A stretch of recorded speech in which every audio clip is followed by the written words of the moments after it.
Natin to pag rugby mga boss. Yung formica, susunod naman natin tong table.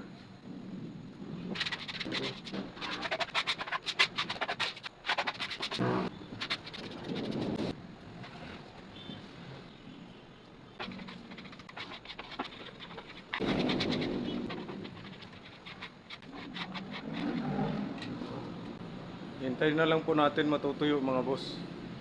Kasi wala na rin po akong ibang kakabitan na formica eh. Ito na lang dalawa na yan. Malisan na lang siya kasi ito yung kakabit ko rito eh. Hintayin na lang po natin matuyo tsaka po natin ikabit. Pwede na po natin idikit mga bossing. Maganda na yung pagkakatuyo niya. Ito yung eksaktong tuyo lang. Ay kabit na po natin. Bago po natin ikakabit, lalagyan po natin ng kalang yung ilalim. Para hindi po tayo mahirapan magkabit kasi po eksaktuhan lang po yan. Dulo, saka dulo. Pag hindi po natin lagyan ng kalang yung ilalim, pag nagkamali po kayo, wala na pong ulitan. Maliban na lang po kung sisirain. Siyempre sisirain nyo dahil pangit. So sayang naman po. Kaya ganito po ang gagawin natin mga boss. So ganito lang po yung mga boss. Ito, ilalagay lang po natin ito pansamantala. Siguraduhin lang po mga bossing na walang bukol, walang nakadikit.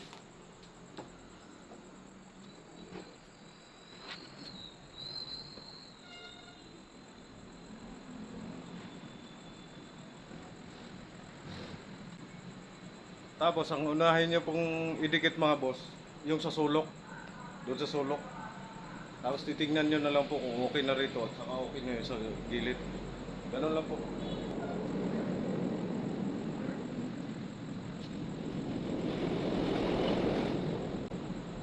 Okay na po mga bossing, tatanggalin na lang po natin yung kalang para idikit na natin ng maayos.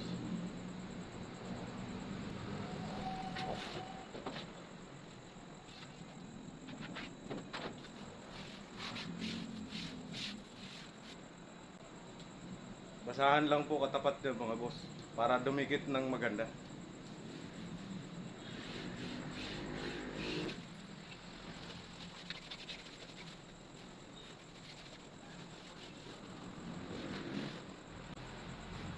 Okay na po mga bossing. Yun ang sinasabi ko na kung saan ka nakatayo, pagtingin mo, nakatayo din po yung formica. Yan po. Ganyan. I-trim na po natin mga bossing.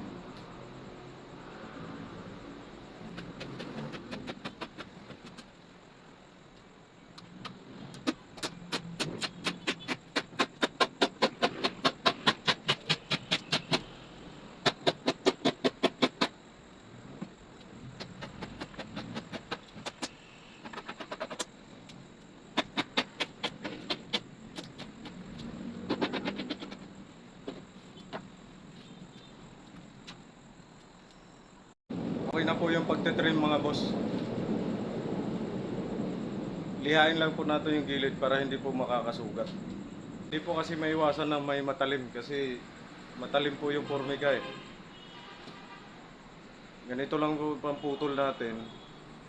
Mayroon po talaga maiwan na matalim kaya kailangan lihain po para matanggal para kung sakaling paghawak nila hindi po sila masusugatan, baka masugatan sila eh papagamot pa po.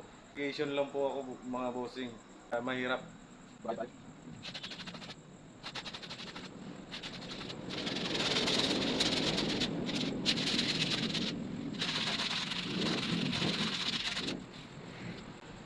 Okay na po yan mga boss.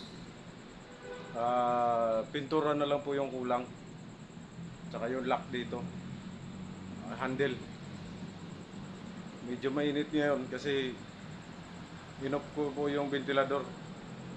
Hindi po kasi advisable na may hangin tapos nagpupormi ka kasi pangit po yung pagkakatuyo nung nahanginan kaysa yung natural lang na natutuyo. Yung natural lang na natutuyo siya, maganda yung dikit niya. Pag nahanginan po kasi parang yung rugby Pagka tuyo niya parang ano siya, makintab. Pareha sila makintab kaya pag kinabit hindi masyadong kumakapit.